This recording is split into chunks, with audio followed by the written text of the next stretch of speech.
Effect. We all know of the Mandela Effect. You remember Berenstein, Jim down the street remembers Berenstein Bears. Some people remember the Monopoly man with the monocle. Apparently he never did. It's been chalked down to a phenomena that was created because people thought Nelson Mandela died in prison in the 1980s. Yeah, but what if this is a deeper issue than what we realize? Because how can millions of people remember one thing and millions of people remember another thing? That's not normal. Imagine this, right? You were born wherever you were born. Your dad walks into your room tomorrow and says, by the way, you weren't born there. Now, you'd probably say, yes, I was, obviously, right? Because you trust your memory, you trust your experiences, and you trust the things that you've seen with your own eyes. Am I right? And most importantly, you think you remember where you were born, of course. So what's going on? People get hit with a dumb wave, with your brain trying to trick you, or is there something more to it? Now, let me tell you, right, this isn't normal because we align in everything else. But for some reason, when it comes to these things here, we don't align. Interesting. And I've got some other ways I can explain this to show you how abnormal this is. But before we go any further, let's establish something first. Firstly, people misremember things all the time. It happens every day. Did I turn off the stove? Did I lock the door? Did I turn off the lights? You know, normal stuff. But millions of people misremembering history. That's not normal. Think of it like this, right? The World Cup is on right now. Everyone's got World Cup fever. Who won the 2022 World Cup in Qatar? Argentina, right? Wrong. It was France. See what I mean? That's not normal, G. And that is basically what the Mandela Effect is. And the fact that it's not just one person, it's not just two people, it's millions of people around the world, to me, makes it even more fascinating. I want to know what's going on. Now, the reason why I got into this is because I saw a new Mandela Effect example. Pikachu. Apparently, he never had a black tip. Pause. Well, my friend, let me tell you something. I got a good memory. And when I was a kid, I had a Pikachu toy. And I chewed out of that Pikachu toy. Don't know which part I chewed specifically. The black tip. Pause again.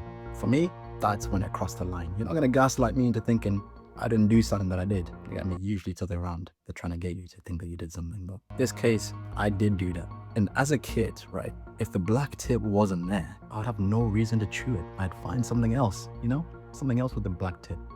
Pause. So where does this come from?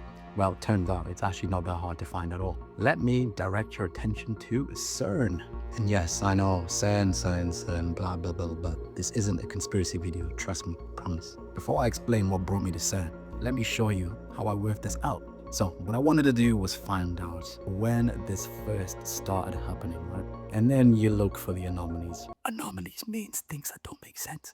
Things around that time that don't add up, don't make sense. So 2009 is where the Mandela Effect first started making moves. So start research, 2009, cool. A paranormal researcher by the name of Fiona Brom, I don't know. She basically created a website that documented this phenomenon after realizing that she, along with a couple other people, specifically remembered Nelson Mandela dying in prison in the 1980s before his actual death, which was in 2013, by the way. But they vividly remember this. Oh, you know how I said a couple people? I meant millions of people. Millions of people. Alright, so 2009, that's when things start to get a little bit weird. Stamp that. Now we just comb through and see what else happened that year. Remember, we're looking for anomalies. Barack became president. Not really an anomaly. Bitcoin was launched. Damn, should have invested. And to help you jog your memory real quick, 2009, that was what? That was Modern Warfare 2-ish? Maybe World at War times. Remember that song, Number One?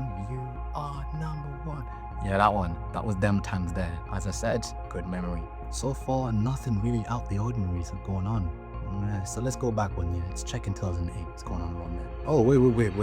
What's this? The Large Hadron Collider is the world's most powerful particle accelerator and was launched on the 10th of September 2008. Okay, interesting. And remains the latest addition to CERN's particle accelerator range. By now, I hope we all know what particle accelerator does. If you don't, I could spend the next 10 minutes explaining to you what it is, but I'm not going to do that. Luckily, I have a better idea. Remember that 2018 Miles Morales film, you know, when all the Spider-Mans come? What do they use to do that? Oh yeah, a particle accelerator. So that's what a particle accelerator does. If you don't know, go watch that film. In layman's terms, a large hadron collider smashes particles together at extreme energies to search for hidden dimensions. Ooh. See, now we're thinking outside the box a little. Okay.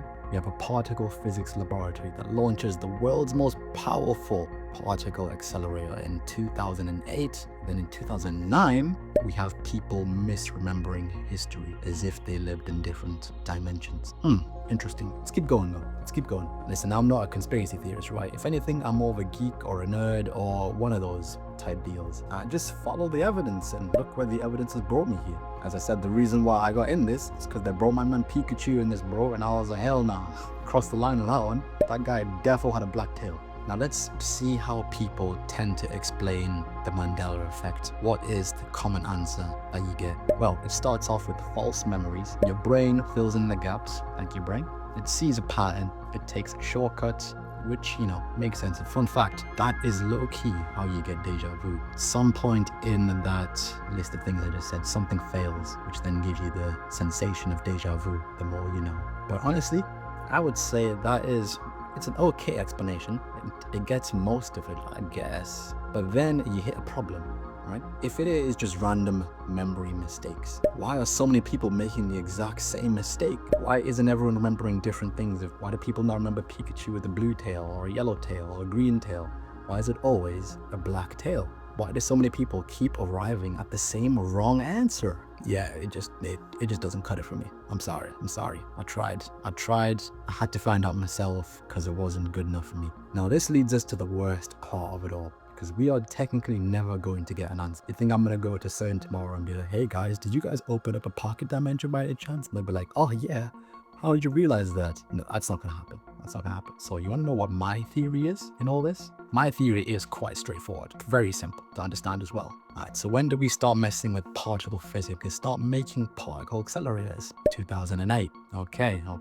And when did people start misremembering history? 2009. I mean, to me, that's case closed, bro. I mean, we're playing with reality and now people are remembering different things. Case closed. And before you say, there's a reasonable explanation for this. Listen, all right, let me end on this. What do you think a particle physics laboratory with thousands of employees and $1.7 billion in investment is doing on a day-to-day? Do you think they just play cards, playing chess? The answer is always there. It's just whether you're willing to accept it or not.